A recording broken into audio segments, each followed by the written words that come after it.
Hello, it's Rebecca, and I'm going to talk to you about a very good technique called the metaphorical mirror. Now, this is all about showing you awareness of what's going on in your energy, or put another way, in your deep depths of your subconscious mind. Now, very often we have all these beliefs and all of these emotions and habits and patterns that sit in our energy or in our subconscious. Essentially, they're the same thing, and we're just not aware of them. But we are aware of how they show up in our lives, because what's happening in our energy is turning up in our life time and time again. So I could say to you, have a look at every area of your life, and if there's one area that's not working so well, you know you've got some beliefs lurking underneath the surface that are not doing you any favors. And if you've got an area of your life that's easy and flows with ease and grace, then you must have some good beliefs about that.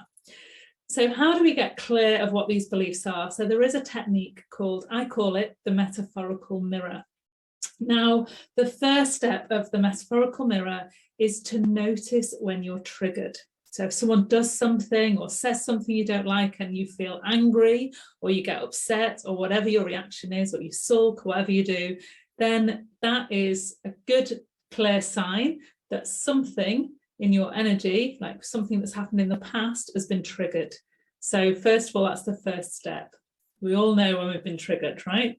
And we tend to react, don't we? React in the moment, and then afterwards we think, why did I react like that? Or we stay in the blaming place and we just blame and blame and blame them. You know, they did it to me.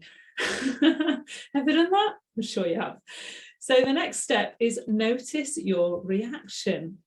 Where do you go when that happens? Do you go and feel sorry for yourself, like, poor me, they did this to me? Or do you retaliate back and get angry back with them? So where do you go when you're triggered? The chances are it's the same pattern that you used to play out in childhood.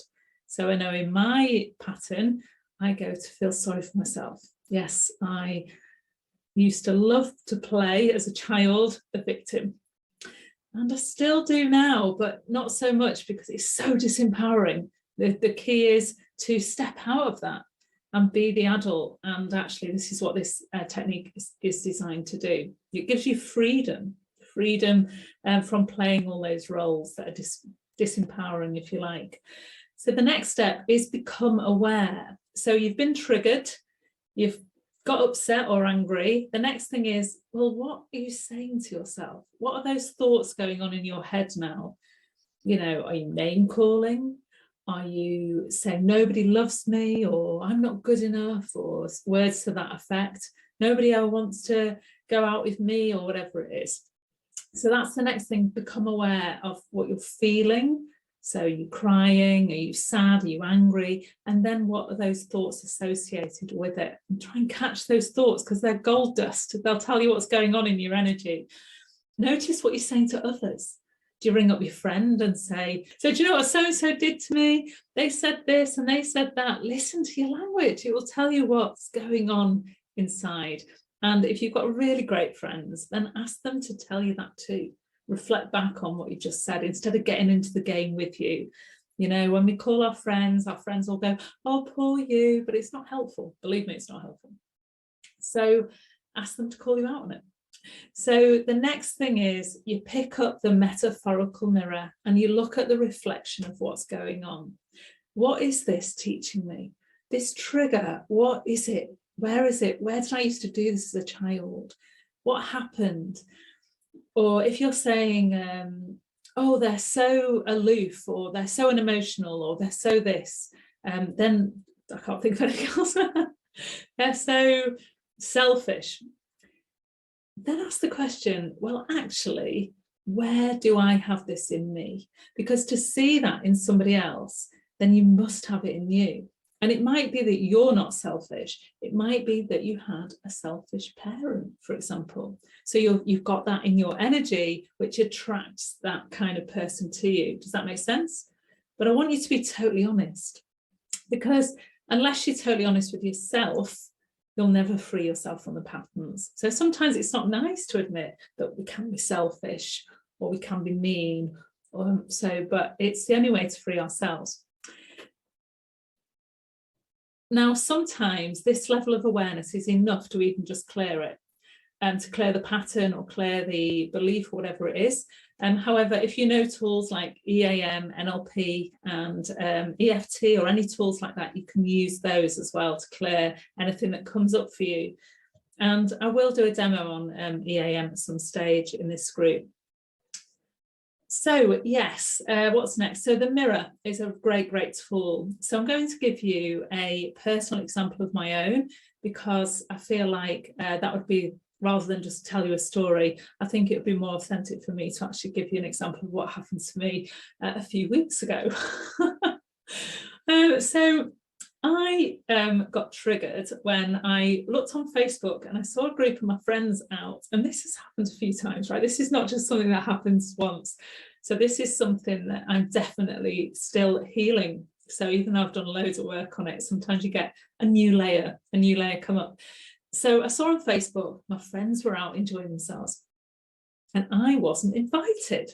So I'm like, hang on a minute, why wasn't I invited?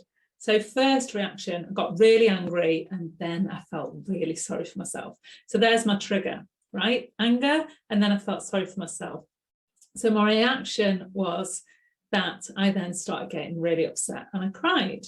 So that's an overreaction really, but it was definitely something that was a trauma from childhood, something that just hit me from childhood that came out in that moment and was a big burst of upset and tears. So that was my reaction.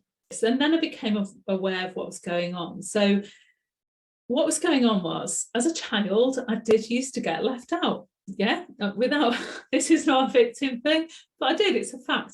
I had a pattern in my energy of being left out. And yet again, this pattern is playing out in my life yet again as an adult. So the first reaction I had after getting angry and getting upset was, oh, well, if they can't be bothered to invite me out, then I can't be bothered with them.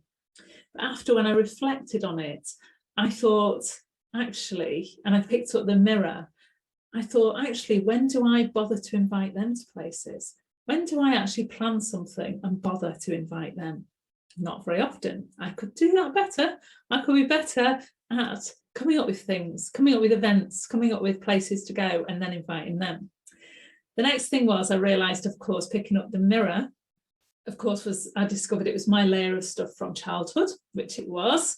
Not being included, like I said, I thought I dealt with it, but it's come up again. You get different layers.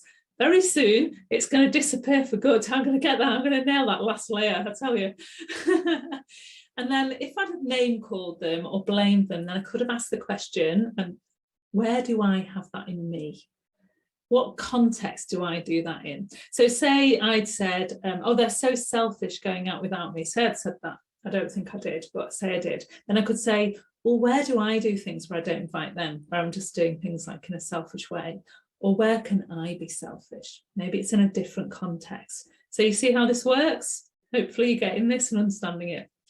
So one of my patterns as a child was that I would then run away and I would withdraw and I'd say, right, I can't be bothered with them, so I'm not even going to bother with them at all. So what I did in this situation was I decided to break that pattern, and I reached out to one of them and said, oh, I hope you, and I did it with love, so I got all the emotional charge out, because it's no good doing it if you're still angry or still upset. And I reached out and I said, I hope you had a great night the other night and it's all gone out. Just curious why I wasn't in that, like I didn't see anything about it. Did I miss it? And what we realised was that actually I wasn't in the WhatsApp group. For some reason, I just got missed out of the WhatsApp group. It wasn't personal, and it was the universe's perfect way to show me my stuff. So I just wanted to share that with you as a useful technique to use to get awareness on yourself. So let's just go through the steps one more time. So notice the trigger. So that's not difficult to do, is it, when you're having a big childish 2-year-old Paddy on the floor? Notice your reaction. Where do I go? Do I go to poor me? Do I lash out with anger? Where do I go? Where's my favourite place I go as a child? Like, go back to when I'm being a child. Become aware. What is this teaching me? What is this? Did I used to do this as a child? Is this a situation from when I was a child? And then pick up the mirror and say, where do I have this in me? What is this about? How can I clear it? And just get super aware. What beliefs do I have about this? You know, what am I saying to others or saying to myself? That will bring out the beliefs, you know. If I'd have rang somebody up and saying, I don't know, they're always leaving me out. Ding! Biggest belief. I'm left out. I feel left out. That was one of my biggest beliefs from childhood. So hopefully you got something from this. Thank you for allowing me to be totally honest with you about something that happened to me the other week. And like I say, once you've done it, once you've done the work, just let go. And if it comes up again, it'll come up less anyway. And then eventually it just won't even show up in your life anymore. So thanks for listening.